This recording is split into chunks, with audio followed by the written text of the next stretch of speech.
Yeah, as I was saying, part two of the video, because you have so many kids that can't see begging and stuff, you have to kind of clear them away. So yeah, we got to, what did we get to? Yeah, so the office, the border between Pakistan and Afghanistan at Torkham. Bring copies of your visa and copies of your passport. They say two each, but just bring like five. You're going to need some for Afghanistan anyway, and it's so cheap. At the border, number one, they don't actually need them. Like, I got my exit stamp, and when I left Pakistan as well, I was 3 days over the 90 days. So if you're concerned about, overstaying, there's actually a policy on their website which says you can stay up to 14 days over your 90-day tourist visa in Pakistan without any fine, but that you're supposed to go to the police registration office, which is in F6 of Islamabad, and there you get an exit stamp for free, and then you take that to the border and you can leave, right? Well, I went to the registration office in F6 and I asked a chap there, like, hey, can I get this exit stamp because I'm over? And he said, and this is basically verbatim, no, that's just for people like Somalis and Nigerians. Where are you from? I said, the UK. He said, that's absolutely fine. I reiterate the point numerous times just to make sure, because obviously the last thing you want to happen is to get to the border only to then have to go all the way back to the capital because someone's given you incorrect information. And there was no issue. There was no issue at all. I got my stamp, no problems at all. And the only issue was my Japanese friend Richard's. They wanted a passport copy and a visa copy, which was a total scam. And I've been told about this in Pakistan before. What happens is you go to the print shop, and the print shop will give a cut, usually, to whatever visa official has instructed said person to go and get these copies. I think the copies were probably like 200. I mean, it's usually like 10 or something like that. But I had the same thing told to me in Hunza and Gilgit in the north of Pakistan, because it was completely unnecessary. Like, I'd already had my exit stamp.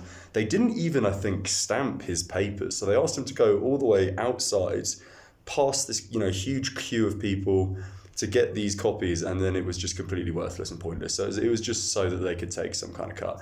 And this is where it gets interesting. So this border, man, is the worst border most people will probably visit.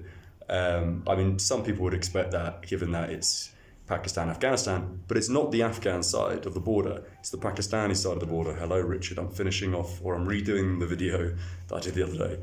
So it's the Pakistani side of the border Pakistan was great. I had a great time. I never had any issues. It was a great country. I was really impressed. One of the favourite places I've visited so far.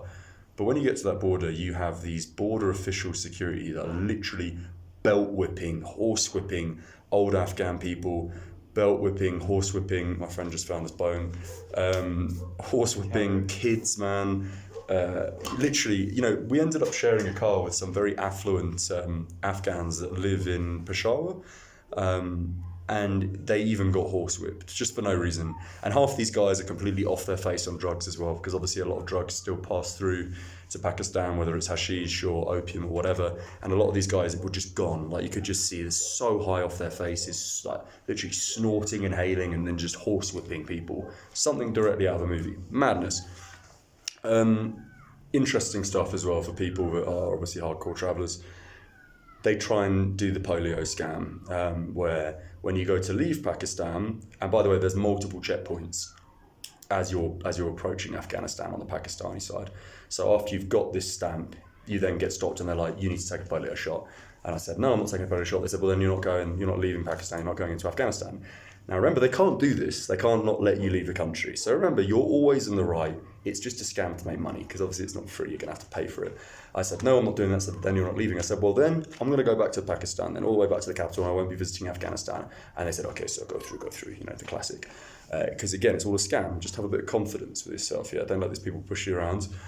And then we made our way towards the Afghan side to then be stopped for a final time. We were put in a sort of VIP cage booth, and we had to fill in all of our personal information, including the place we stayed last night and the place we stayed in Islamabad, that kind of stuff.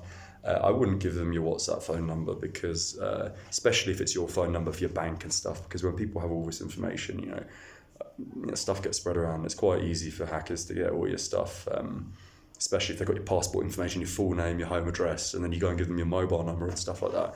It's not worth it. So, I think it was, and then so then we crossed the Afghan side. That was super easy. Everyone was kind of nice. One more thing, we got a like a kind of porter, if you like. Sometimes you see them at airports, with a little trolley, because I had a really heavy bag and one of the straps is split, so I didn't want to risk that breaking en route to Kabul. And we paid just some change we had left in rupees, so it's like 300 rupees, agreed beforehand on the price, which you should always do. But these guys are total scams, and they tried to get more from us at the end. And in the end, one of these Afghan middle-aged, kind of upper middle-class guys just like threw them some more money. So yeah, you're going to get scammed. It's to be expected, of course. Lots of places to change cash. Then we had and the rate's good, man. What you'll get at the border is almost identical to what you see on the official rates. And as per usual, it seems to be higher the denomination of your currency, the better rate you're going to get. But it's a solid. I think we got. What did we get at the border? 86. No, the border I think was 82.5, wasn't it? Actually, no, it was 83 at the border. Yeah, I mean, it was a little scammy. It's not terrible. I think it was 86 usually. Then we got 85 in Kabul. We were even offered 87 for hundreds. You can for sure get 86, which we'll probably get next time. And going back to the border, Afghan side had the same thing as the Pakistan side. Oh, polio, you need to take this polio shot. I said, no, I'm not taking that. And they literally just gave me the polio card, which says I've taken it for free. I didn't pay anything. Don't get the SIM card at the border. Really, just don't bother. It's scammy. People will tell you can. I'm sure you can, especially if you know the language. If you speak any of the local languages, it's fine. But you're just going to blast your way to Kabul, I assume, anyway. You're not going to stop in Jalalabad. No one's visiting Torkham, so why not just get it at the actual office in Kabul? Someone's saying something to me. I don't know. And the taxi price is supposed to be 500 per seat. A lot of the information we get is really old now. Obviously, there's like a transition of power, and prices are going up everywhere in the world. So expect us, pay a little bit more than what I'm telling you to pay. But we were told 500 by everyone. But the Afghans we were with were comfortable to, in the end, pay. We all paid 750 each for a car. So 4 of us plus the driver, nice car.